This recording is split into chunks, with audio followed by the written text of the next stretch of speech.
Coming up on Cannabis Coast to Coast News with Alaina Pinto this week, it's one more time for legalization of weed as the M.O.R.E Act is reintroduced in the House of Representatives. Yes, that's the Marijuana Opportunity Reinvestment and Expungement Act. Lots of words for legalization, people, and the end of prohibition. But don't fire up that joint yet. This bill passed the House in 2020 and went nowhere in the Senate. And that was 5 years ago. And now it's going to be up to the Republicans, who have already filed the state's 2.0 Act led by Ohio's Dave Joyce and Democrat Dina Titus. As far as rescheduling goes, a war of words against the prohibitionists and the advocates is picking up steam in D.C. And 32 state attorney generals tell Congress to pass the Safe Banking Act that continues to gather dust in that same House of U.S. Representatives. And something stinks at the U.S. Open tennis tournament in New York, and that smell, and you know what that is under attack by at least one player. All that and our international reports on Cannabis Coast to Coast News with Alaina Pinto next.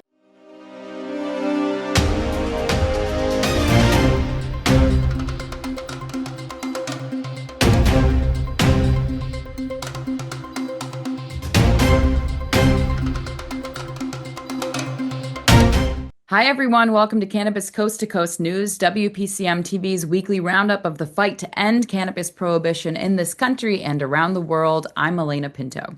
It's been a few weeks since President Trump's first public comments about rescheduling cannabis, but reaction continues to be generated on both sides of this issue. Last week, we shared reactions from some of the president's inner circle while hearing from Deputy Director of NORML, Paul Armentano. This week, there's been some action in Congress when the M.O.R.E Act was reintroduced. This was the first reform bill that was passed by the House 5 years ago, but it never reached the Senate. Of course, it was the Democrats who were more entrenched in Congress back then. And now there is actually a bipartisan co-sponsored bill called the States Act 2.0. That includes interstate commerce, a federal tax on that, and puts regulations under the Alcohol, Tobacco, Tax, and Trade Bureau. It also allows the states the right to manage their own regulations. That bill has yet to get into a committee, which is a long way from getting to the floor for a vote. Now, another resurrected legalization bill has surfaced with the Marijuana Opportunity Reinvestment and Expungement Act, or the M.O.R.E Act. And to sort out all of the action on Capitol Hill, here's Andrew Behringer. I'm Andrew Behringer with the Washington, D.C. report for Cannabis Coast to Coast News. The future of cannabis policy is at a crossroads as the Trump administration considers rescheduling cannabis while the Democrats push for full legalization through the reintroduction of the M.O.R.E Act. Now, the debate highlights contrasting visions for how the approach to cannabis at the federal level should be taken.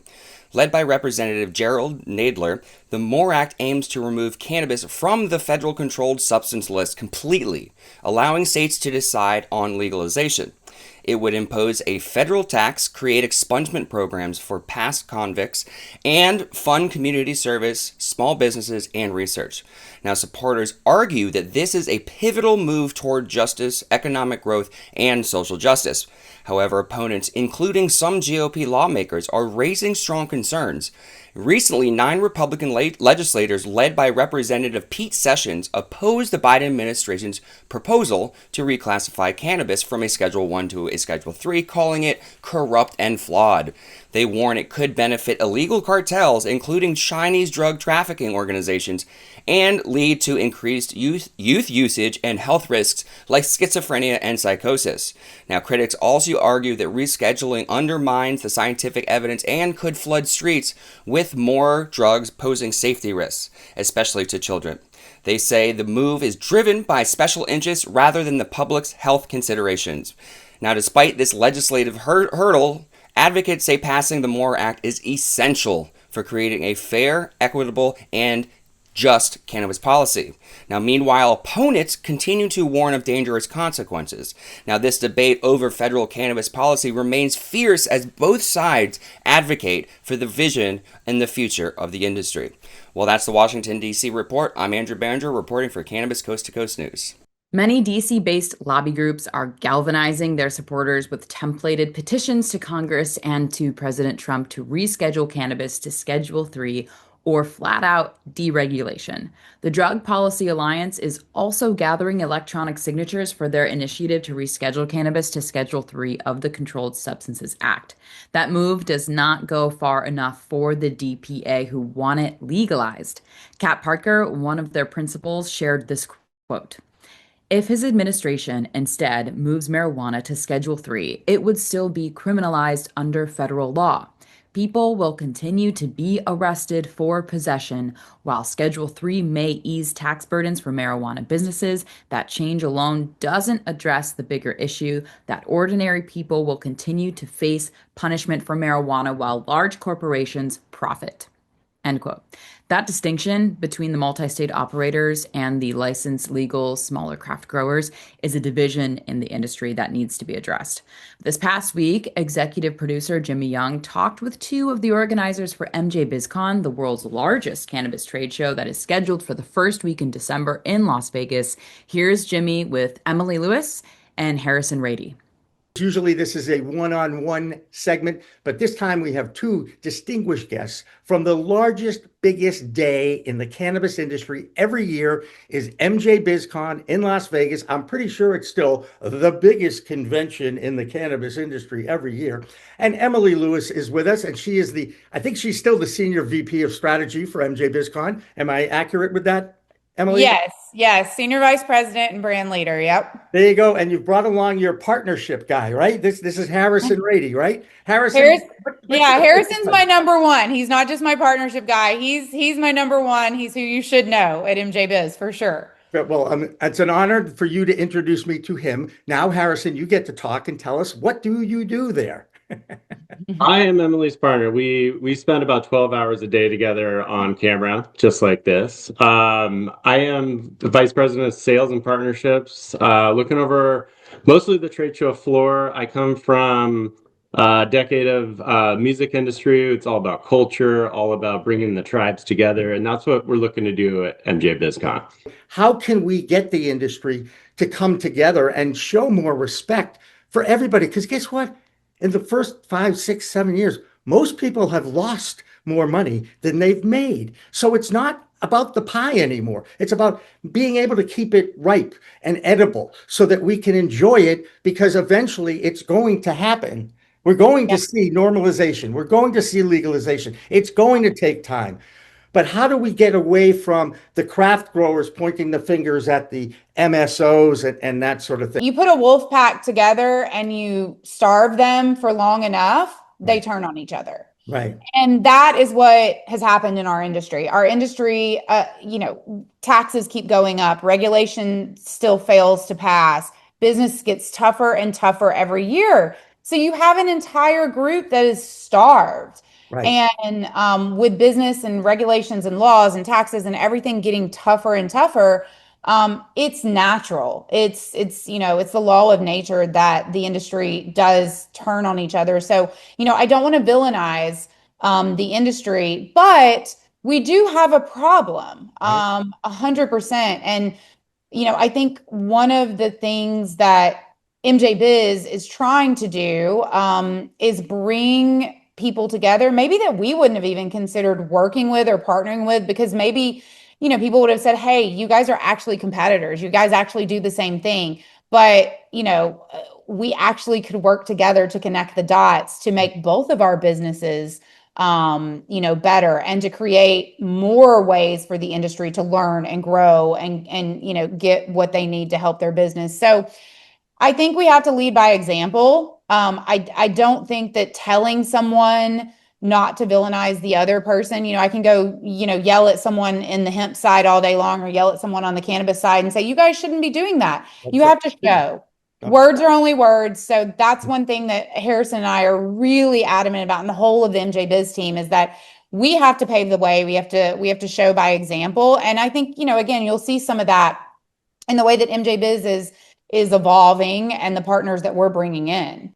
The entire interview will be released in a Cannabis Coast to Coast News special report on Thursday. So, which state do you think consumes the most cannabis in this country? California would be the most logical choice since their revenue is still number one, but this is a different category. Amie Carter shares the results of a poll published on Statista.com that her state of Michigan is number 13 and number one. Well, Amie has that answer in our Michigan report this week. I'm Amie Carter with Michigan Weedsters reporting from Mackinac City for this week's Cannabis Coast to Coast News. Let's dive in. A Michigan cannabis law firm is facing a major financial hit after falling victim to an online scam. The firm, led by Howell attorney Denise Palicella, lost over $540,000 in a fraudulent deal that sent money to Nigeria. A judge has now ordered her to repay the money to her bank. New data shows Michigan is a top state for cannabis use, coming in at number 13 nationally. The survey reports that roughly 21% of Michigan adults use cannabis in 2023. The most frequent users, that title goes to Vermont. The Cannabis Regulatory Agency has issued a public health recall for over 5,000 vape cartridges produced by Ann Arbor-based exclusive brands. The recall was issued after the CRA found issues with the product. Exclusive Brands is now facing another issue. The United Food and Commercial Workers International Union Local 876 has filed a complaint against the company, alleging it is blocking workers from organizing. And to save the best for last, I have good news, everyone. With a lack of interest in the Senate, the proposed roadside saliva testing bill is not moving forward at this time. A huge thank you to everyone who reached out to their lawmakers. This is a sigh of relief for now. As you may recall, cannabis advocates with the Michigan Weedsters, the ACLU, and the Michigan GOP Cannabis Caucus had been leading the fight against this bill. That is it for this week. I am Amie Carter with Cannabis Coast to Coast News. The basic economic lessons of supply and demand are part of the story of the fledgling cannabis industry. Many new states are opening up without enough inventory, and then in the more mature markets, there is a glut of product. Of course, when there is too much flower in the market, the prices crash. And right now, the average cost for an ounce in this country is just over $250. So, with 24 states now contributing their own adult use sales to the billion-dollar industry, which state do you think has the lowest prices? If you guessed Oklahoma, you go to the head of the bud tender class. They are still just legally selling into a medical market, but with adult use signatures being collected for a ballot question right now, that market could get even bigger and cheaper. With more from Oklahoma, here's Kimmie Cannabis. I am Kimmie Cannabis with Can I Talk About It with the Oklahoma Cannabis Report for Cannabis Coast to Coast News. As Alaina just reported, Oklahoma does in fact have the lowest prices on ounces of flowers in the nation at last check. But let's break down what that really means. A shake ounce can start as low as $10. Mid-quality flower averages around $80 an ounce. And higher-end craft cannabis can range anywhere from $100 to $300 an ounce. While these prices are great news for patients, they're not so great for growers, many of whom are struggling to stay afloat in such an oversaturated and competitive market.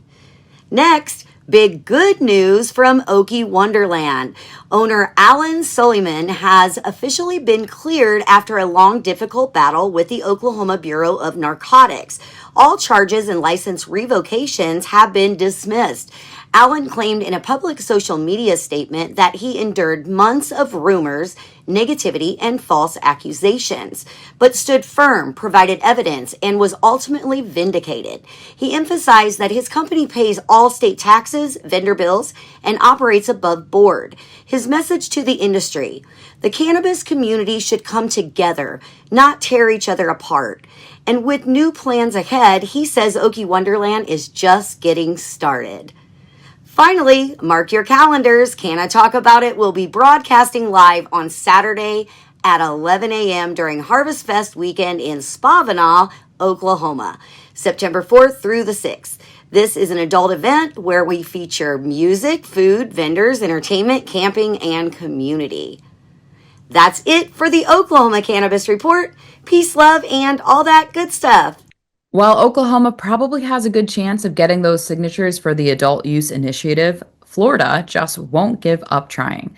This week, the signature effort got a boost from a federal court decision regarding that process. Right now, the Sunshine State boasts the largest medical market in the country with 890,000 registered cardholders.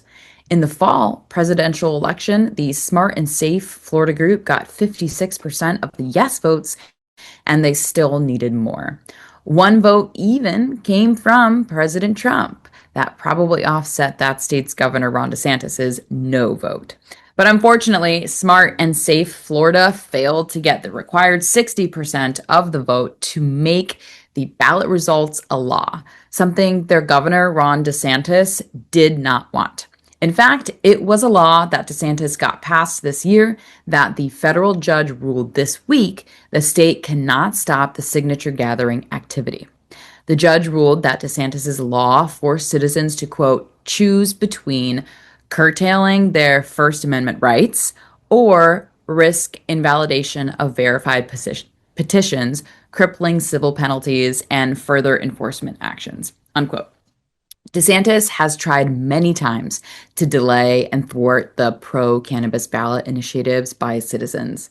Consider the fact that his dislike of cannabis in his state stems from his own issues with the smell, something he has made fun of in the past. So now the signature process can commence again in Florida. So that battle continues. Speaking of battles, have you checked out what is going on in Alabama lately? Jennifer Boozer Stewart is leading the charge against a state government that is trying to do whatever it can to make it as difficult as possible to open any cannabinoid-related business. For Cannabis Coast to Coast News, I'm Jennifer Boozer Stewart, reporting from Alabama. The Alabama Medical Cannabis Commission had the initial hearing in the administrative appeals process for licensing on Friday, August 29th. Dispensary license applicants are scheduled to be concluded in October with this administrative process. While the dispensary appeals being over in October should clear the way for dispensaries being open this year, we have been told Alabama will see sales by the end of every year for 4 years in a row. The patients desperately waiting for access, especially since hemp products have been all but erased by the passage of HB 445, remain skeptical. The Alabama Medical Cannabis Commission and integrated facility license applicants have been embroiled in numerous legal battles since the first licenses were awarded in 2022. We have seen licenses awarded and then rescinded 3 times already. Some skeptics believe the process will not yield tangible sales here at all and have lost hope. With the hemp industry crippled since July 1st, the sick, suffering, and dying people of Alabama are told to wait a little longer while greed and corruption pervade what the Alabama Cannabis Coalition calls the state-sanctioned medical cannabis cartel. The integrated category of applicants started the administrative process as well on Friday, and a schedule for the final hearing has not yet been set. We won't be holding our breath anymore. It is past time for the citizens of Alabama to refuse to accept this stalemate and demand action. We must vote out career politicians who keep the people sick and headed into shiny new mega prisons named after Governor Kay Ivey herself. Tune in to Sweet Home Cannabama Radio live every Monday at 7 p.m. on FM Talk 106.5 and our Sweet Home Cannabama YouTube page for the latest information every week for over 6 years now. Reporting from Alabama, I'm Jennifer Boozer Stewart with Cannabis Coast to Coast News. That'll do it for the A block or first section of this week's Cannabis Coast to Coast News, but we have many more state reports coming up, including a story about how the smell of cannabis in the air at the U.S. Tennis Open in New York is causing the players to complain, or at least one, anyway. Cannabis Coast to Coast News continues after this break.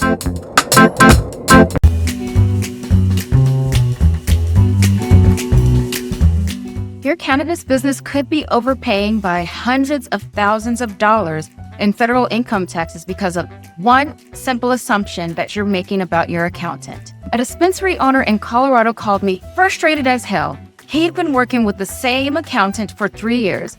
His accountant said, "What's 471C?" Here's what the ignorance of that accountant was costing this business owner: $180,000 every single year for 3 years. 471C has been around since 2017. We're talking about an 8-year-old tax provision that many cannabis CPAs don't fully understand. 471C is one of the most complex and highly debated tax strategies in the cannabis industry. If you want to make sure you're not leaving any money on the table, I'm offering free 471C reviews this month. Link in the description.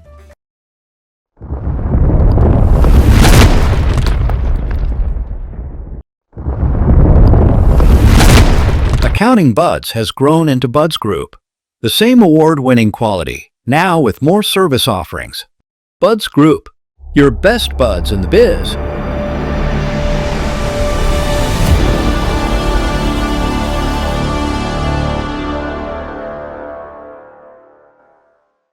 Looking for PR that over-delivers on expectations? At Maverick Public Relations, they pair big agency experience with personalized attention. From launching award-winning brands to securing top-tier media hits, their data-driven communications team helps visionary leaders and entrepreneurs rise above the media noise. Maverick PR is responsive, collaborative, and relentless about results and ROI.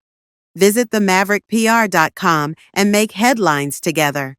If you want to make history, if you want to be part of history, if you want to say you helped legalize marijuana in America, now is the time to join us.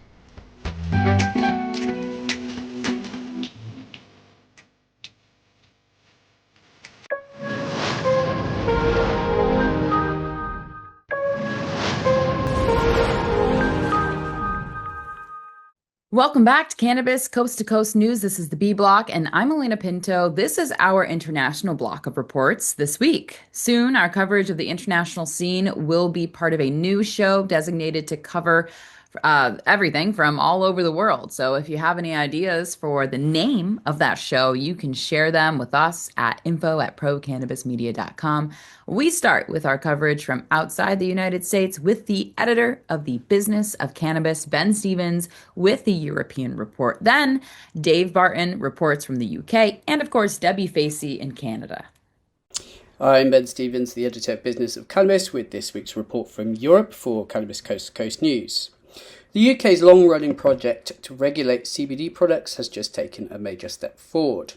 Yesterday, the Food Standards Agency, the regulator responsible for the CBD project, announced the launch of a 12-week public consultation on the authorisation of 3 applications, which collectively represent almost 3,000 CBD isolate products. After half a decade of uncertainty, this consultation marks the final phase of the novel foods approval process, putting the UK on track to become the first country in the world to officially regulate CBD foods. The European Industrial Hemp Association called it a crucial milestone, confirming the safety profile of hemp-derived CBD. The 3 applications moving forward are RP07 from Puris, which includes 11 products, RP350 from Canary with 43 products, and the largest by far, RP427, a consortium application covering hundreds of companies and around 2,700 products from the EIHA. These dossiers passed safety assessments last year and now have passed the risk management stage.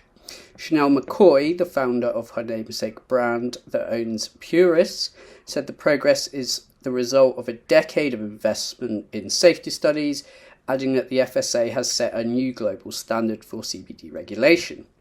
The EIHA's president Daniel Cruz welcomed the step but cautioned that, quote, the details matter in the months ahead. And those details are exactly what the consultation is about.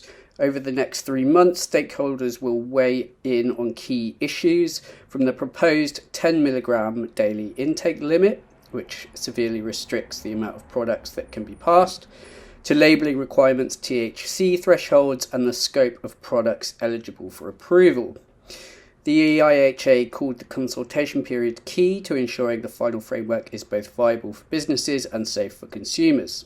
Responses will inform the FSA and Food Standards Scotland as they finalise recommendations to ministers, who will then change the law hopefully later this year. Thanks to regulatory reforms introduced in April, ministerial decisions now take immediate effect and are published directly onto the official register of authorised products. If approved, these products become the first fully regulated CBD foods in Great Britain, a shift that could reshape the market, strengthen consumer confidence, and serve as a model for regulators across the world. That's all from me this week. I'm Ben Stevens, the editor of Business of Cannabis, reporting for Cannabis Coast to Coast News. I'm Dave Barton from Thermador with the UK Cannabis Report for Cannabis Coast to Coast News. The UK government is set to ban a range of semi-synthetic cannabis compounds, including hexahydrocannabinol, HHC, as well as THC precursors, including THCAA and THCAB. The news comes following warnings from drug experts at the Advisory Council on the Misuse of Drugs, the ACMD, about potential health risks associated with synthetic cannabinoids and substances that mimic the effects and structures of naturally occurring compounds like CBD and THC. Britain's Minister for Policing and Crime Prevention, Dame Diana Johnson, confirmed she would implement controls under the Misuse of Drugs Act 1971 when parliamentary time allows. The cathedral city of Chichester, a well-to-do middle-class town on the south coast of Britain, has been named the UK's medical cannabis capital.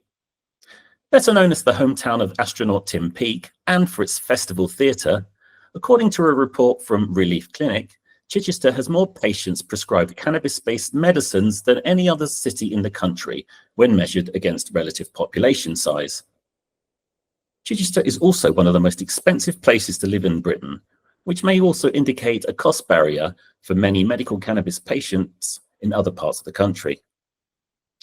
That's all for this week's UK report. I'm Dave Barton from Thermador reporting for Cannabis Coast to Coast News. This is Debi Facey with the Canadian Coast to Coast Cannabis News Report. So we have in Canada this week is Google has finally allowed us to have a 20-week trial period when it comes to the Canadian retailers in order for them to advertise.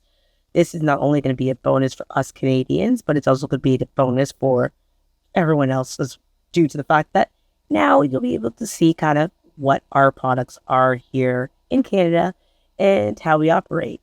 But at the same time, I do feel that most of the advertisements will be focused more on education, which isn't a bad thing, but it still allows us to at least advertise and at least create or present some sort of stats when it comes to the promotion. Next, what we have is the initiative from Cancel by creating a upselling your, I will say, your bucket or your trash bin or your basket size, which means that being able to not only create your customer experience, but to be able to excel in creating an actual sizable cart, which means more than one item, which is only going to help the overall profit for that store, which is a great thing. Next we have is Surrey, BC has finally announced that they have accepted the opening of cannabis stores. So in Surrey, they have opened up the first store, which is Imagine, and they have 11 stores following in the next few months. And it's going to be great for BC Surrey because the fact that they have been fighting for them to be able to have cannabis stores. And now that they do, they don't have to worry about it as much anymore. This is Debi Facey with the Canadian Coast to Coast Cannabis News Report. Peace.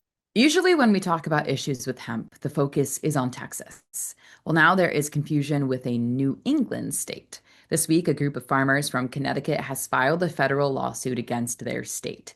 The hemp program there started in 2021 when the state licensed farmers to grow hemp that met the federal guidelines of no more than 0.3% of THC in dry weight of flower.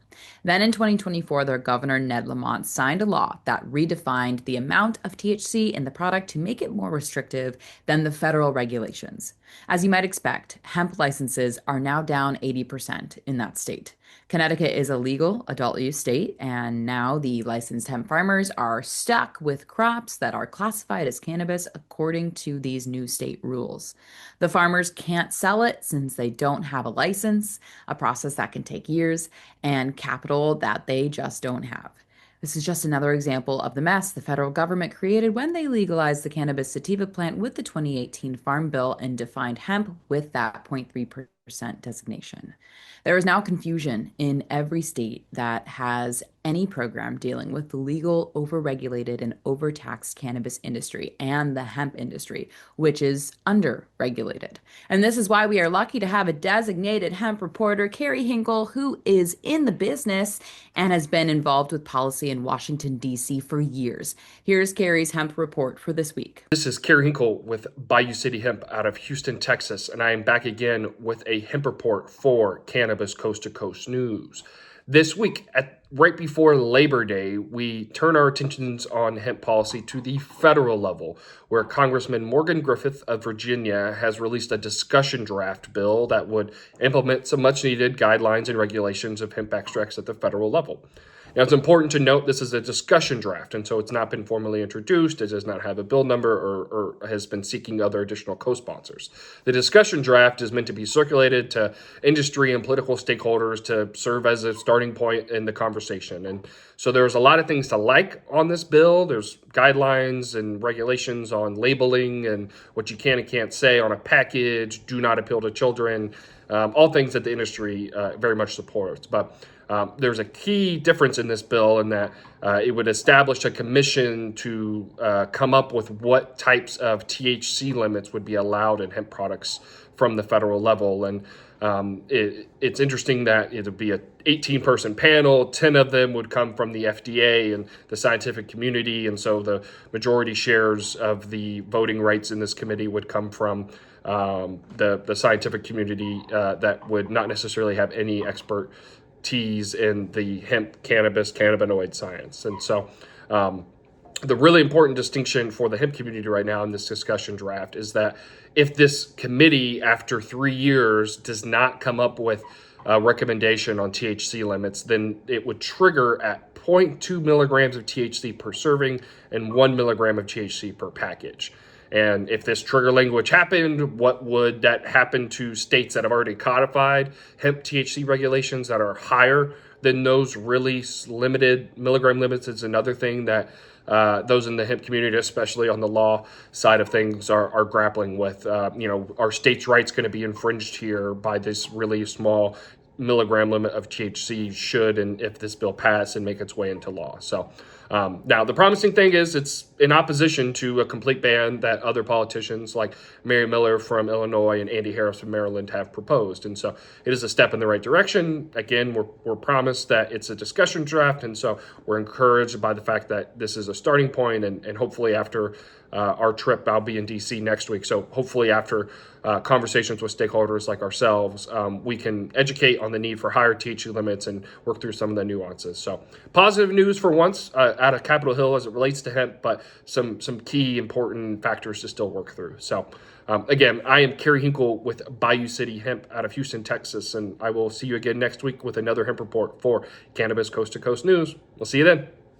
Another great example of the disparity in cannabis law between the feds and the states is Virginia. The outgoing governor there, Glenn Youngkin, vetoed not one, but 2 different laws that would have opened adult use sales of the plant medicine. Now, with Youngkin's term up, that governor's race is wide open. Joe Parsons tells us every week which candidates are supporting full adult use legalization and which ones want Virginia to continue its existing medical program. Here's Joe's Virginia report for the week. I'm Joe Parsons with the Virginia Cannabis Connection from Higher Education's Coffee Talk, sponsored by 97.5 3WV, and reporting for Cannabis Coast to Coast News. The second meeting was held this week to discuss the future of the adult use cannabis market in the Commonwealth in Richmond, Virginia. Virginia's bipartisan commission to establish the guidelines for the hopefully upcoming adult use market met again in the Capitol. And this time they listened to experts from other legal states to avoid the pitfalls that have hindered successful launches. The committee was founded after Governor Glenn Youngkin vetoed and killed all hopes for the market for the second year in a row. Lawmakers from both sides have seen the need to fulfill the promises that were made in lieu of the stance that Youngkin has taken since he took office. The second meeting was a huge success, as not only did they listen to other states, but local businesses that could benefit from a booming new market. The stakes are higher than ever, as this election cycle has 3 statewide offices and all 100 seats in the House are on the ballot. We will definitely continue to keep you informed as these meetings develop. Now, last week on Coffee Talk, Seth asked me if Abigail Spanberger had actually spoken out in favor of cannabis reform. We were discussing how politicians often indicate that they might lean towards an idea or principle. However, they never actually decisively say one way or another how they feel about it, or if they will actually act on those feelings. Well, the good news for Virginians is that Democratic candidate Spanberger has indeed spoken out in favor of the legal market and would do what Governor Youngkin would never do, and that's pass the bill into law.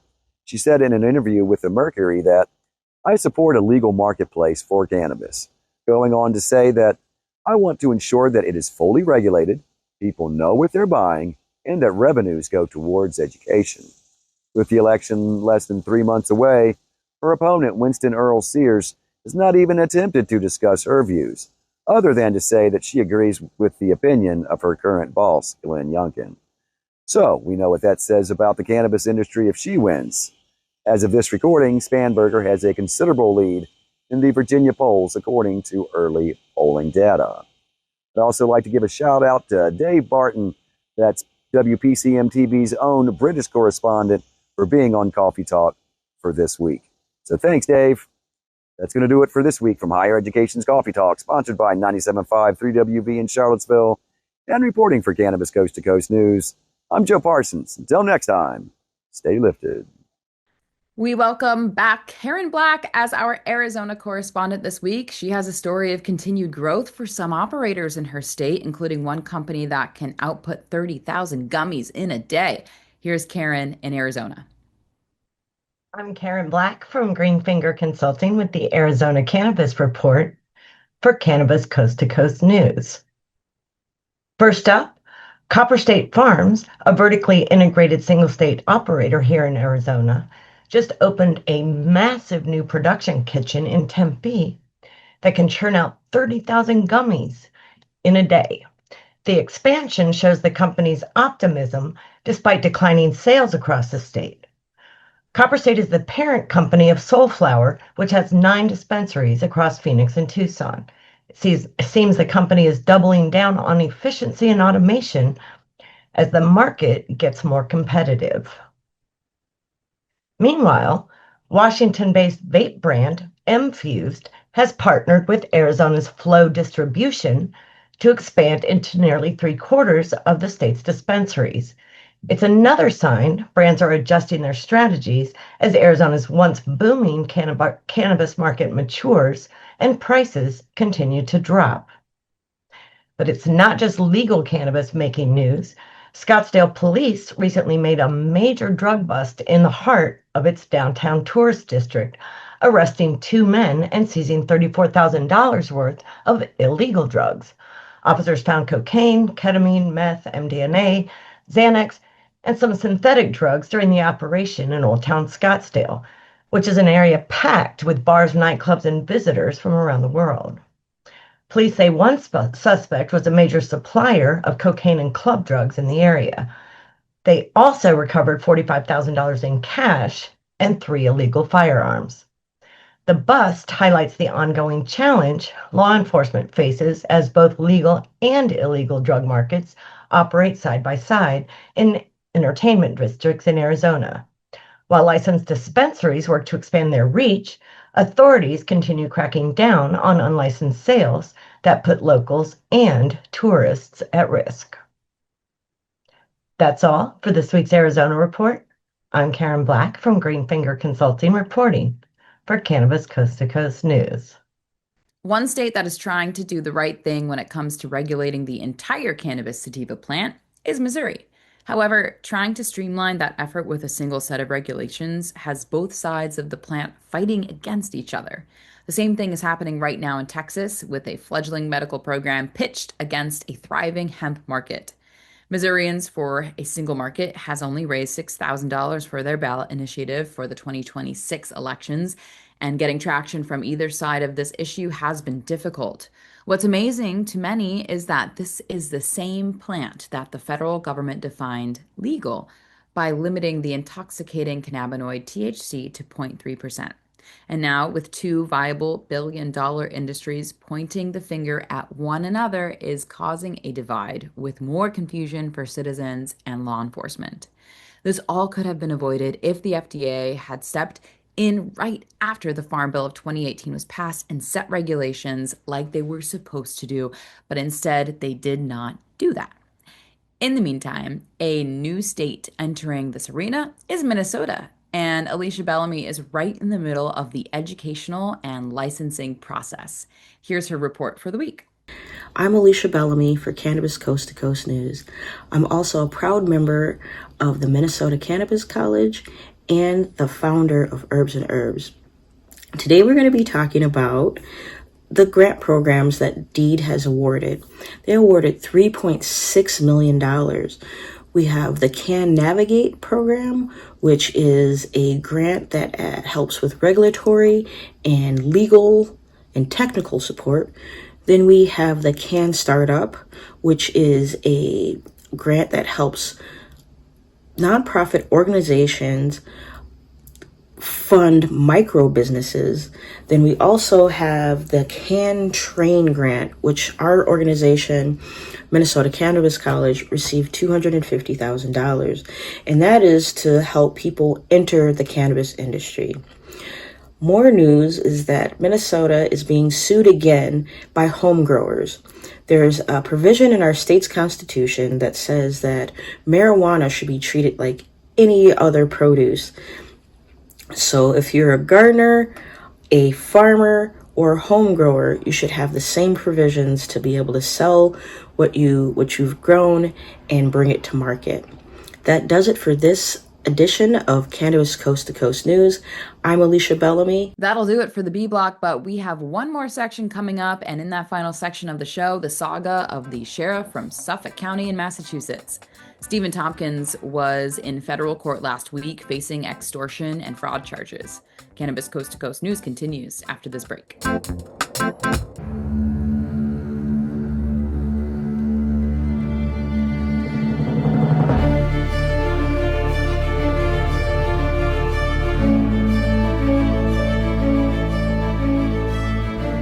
What if we're right? What if all of a sudden they discovered that there is medical use for marijuana and that it is good for you and it's better than alcohol and it's better than opioids and it helps your health? What if we're right? What if they find that out? Specific cannabinoids have medical value. These are facts. I'm here today in hopes to assist in removing the demonized stigma of cannabis and the perception that cannabis is just about getting high. The true base of this plant has to be known. I don't think anybody should ever go to jail for cannabis. Get some medicine, and everybody should have access to it. This is something which, at the very, very least, is the key to alleviating suffering and extending life for millions of human beings. Right? For returning some kind of balance to our society, and quite possibly of restoring our planet's natural balance as well.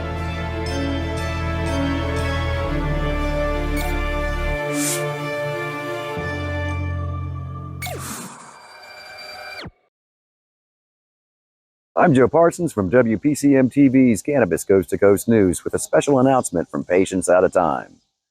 Patients At a Time is a Virginia-based nonprofit organization dedicated to educating folks about the therapeutic use of cannabis. Did you know about the indigenous cannabinoid system in the human body? Do you know the best form of delivery for your specific health issues? Do you know about the potential risk related to the use of cannabis? Are you concerned about becoming addicted to cannabis? Do you know how to grow your own plants? Get these questions and a lot more answered at the 16th National Clinical Conference on Cannabis Therapeutics, coming to Charlottesville on September 14th through the 16th. Patients At a Time has been to the leading educational forum since 1995. Come and learn from the best. Please go to www.patientsatatime.com for more information. And as always, my friends, stay lifted.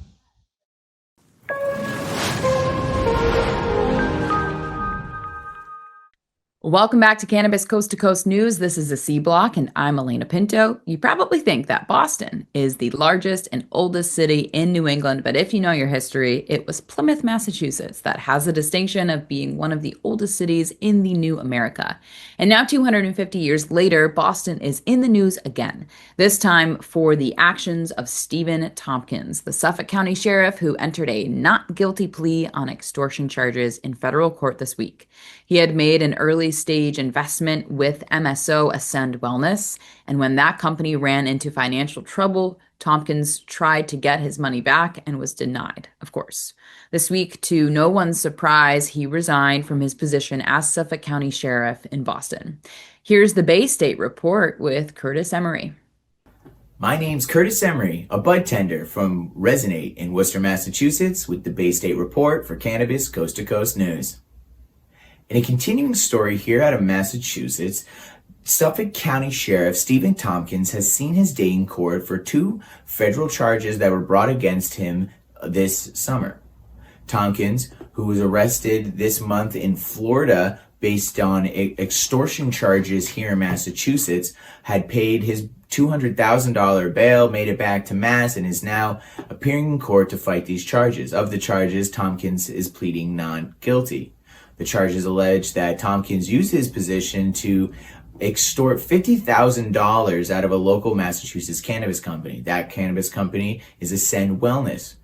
Tompkins, who bought stock and then demanded to get back the amount he paid for the stock after the stock crashed, is accused of extortion. Now, the mess begins with Tompkins using his position as a Suffolk County Sheriff and leveraging the social equity program that his department ran with Ascend, allowing Ascend to train and use employees recommended from the police department to help secure this stock. And he was hoping to make some money in the cannabis market, but when it went downhill, he demanded for his money back, and that's where the trouble begins again. Now, none of his close allies in the political landscape have called for him to leave his post, and all are curious to see how the charges stick as new information comes out. Quite recently, he has also announced, or I should say his lawyer has announced, that Tompkins will be taking a medical leave as prescribed by his doctor until the federal case is over. Tompkins' lawyer is assured anyone listening that by 1 year into the case, he will certainly be found not guilty. I have been Curtis Emery with the Bay State Report, Cannabis Coast to Coast News. Despite a law of information during the summer months, the state of Pennsylvania is still the odds-on favorite to become the 25th legal adult use state in this country. Their governor, Josh Shapiro, is on record saying he will sign a bill if presented to him by his legislature. While that movement is on hold for now, Jushi Holdings, an MSO that operates or owns 97 dispensaries in the Keystone State, is going on the offensive, targeting that state's unregulated THC hemp products. Jushi Holdings, a public company based in Florida, is now suing the intoxicating THC market for, quote, selling illegal products into unregulated retail channels directly undermines the Commonwealth's regulated medical marijuana program, unquote. This was first reported by the Philadelphia Inquirer. This is just another example of the growing division in the industry. But in the meantime, merger and acquisitions continue as Agrify is making a major buy of Green Thumb Industries' product line. Here is Doug Miller with his High on Wall Street. I'm Doug Miller from High on Wall Street with this week's Cannabis Stock Report for Cannabis Coast to Coast News. Agrify Corporation just made a power move. The company has officially acquired some of the most well-known cannabis brands from Green Thumb Industries, including Rhythm, in a $50 million deal. But here's the twist. Green Thumb will still manufacture and distribute those brands under a licensing agreement, while Agrify rebrands itself as Rhythm Inc. Starting September 2nd, investors will see the company trading on the NASDAQ under a brand new ticker RYM. Rhythm strategy: double down on licensing revenue and expand hemp-derived THC products, including its fast-growing Rhythm Beverages line. CEO Ben Kovler says Demand for THC is rising as more consumers look for healthier alternatives to alcohol, and now these products aren't limited to dispensaries anymore. So let's see what the stock chart looks like. It's trading around $47.12, and it did pop up this week on that news. It could run up a little bit more, but watch for some pullback as it sets back up, and be sure to trade smart and lock in those profits. And that's this week's Cannabis Stock Report. Reporting for Cannabis Coast to Coast News, I'm Doug Miller. Every week, more and more research studies on cannabis are released, and lawmakers continue to make noise that more research is needed and could happen if cannabis moves to Schedule 3, but no one knows exactly what that move will mean. Many industry advocates share results of thousands of already existing studies whenever the subject of more research is needed. Sure enough, a few more came out last week. One out of Brazil concludes that CBD dosing can lower your blood pressure, and another here in the States was released by the prestigious Johns Hopkins University Hospital in Maryland. That's where our enlightened one, Christopher Bright, lives, and he has our Maryland report. I'm Christopher Bright from The Enlightened Voice. Welcome to Cannabis Coast to Coast News. I'll be bringing you the latest cannabis headlines from Maryland. A new study published in Cannabis and Cannabinoid Research finds no link between regular cannabis use and kidney disease. Researchers from Johns Hopkins and Tulane universities analyzed data from over 1,500 adults in Baltimore with an average age of 48, mostly black and female participants. The study, spanning 8.6 years, showed that regular cannabis users were not at higher risk for chronic kidney disease, rapid kidney functions compared to non-users. Even after accounting for factors like cigarettes or opioid use, the findings align with prior research suggesting cannabis does not harm kidney health. However, researchers call for further studies to explore the effects of different cannabis consumption methods and dosages, especially when growing variety of cannabis products. And now we have our content creator of the week. I would like to shine a spotlight on Charity, aka B-More Cherry. Charity has been a force since high school. Creativity and dancing has always been in her blood. As a brand ambassador and social media manager for Cookies Baltimore, watching her dancing in her reels or stunning a runway is amazing. Stop by Cookies Baltimore and say hi, and follow her on IG at B-More_Cherry. And that's all for the Maryland's Cannabis Report. I'm Christopher Bright, reporting for Cannabis Coast to Coast News. Ohio is celebrating the one-year anniversary of the launch of their adult use market with an announcement that $700 million in sales was collected. Another announcement should help put that total over $1 billion over the next year, because that state approved pre-rolls for sale. While flower and buds are still consumed by 50% of the consumers in the United States, pre-rolls claim 16% of the market. And now that they are approved for sale in Ohio, watch that $700 million grow like a weed, if you will. That $1 billion club was reached a long time ago in Nevada, and that's where Tina Tasaka reports from every week. I'm Tina Tasaka with 420 Technologies, and this is the Nevada and Tribal Nations report for Cannabis Coast to Coast News.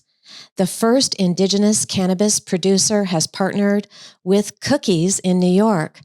A new licensing agreement was announced with a cannabis processor licensed by the St. Regis Mohawk tribe. Operating out of the Akwesasne Mohawk territory, the brand name O-Se-Le will produce the same Cookies branded products available in dispensaries nationwide.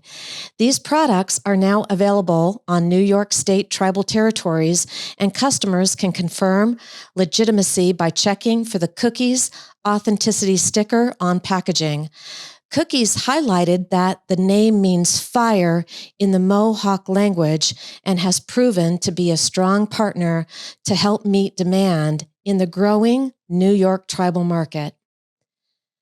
Early Sunday, August 24th, Nevada suffered a major ransomware-style cyber attack that forced the shutdown of state government offices, websites, and phone lines for about 2 days. Investigation is ongoing with state and federal agencies, including CISA and the FBI. They were involved. Most public-facing systems went offline. The DMV locations shut down and phone lines disrupted. So in regards to the Cannabis Compliance Board, Their regulatory software was not impacted, so core operations continued. Electronic payments via Acela were unable to be processed due to the outage. No penalties would be assessed for delays. This recent and not the first Nevada cyber attack is a wake-up call for many and every cannabis business. This industry is especially vulnerable.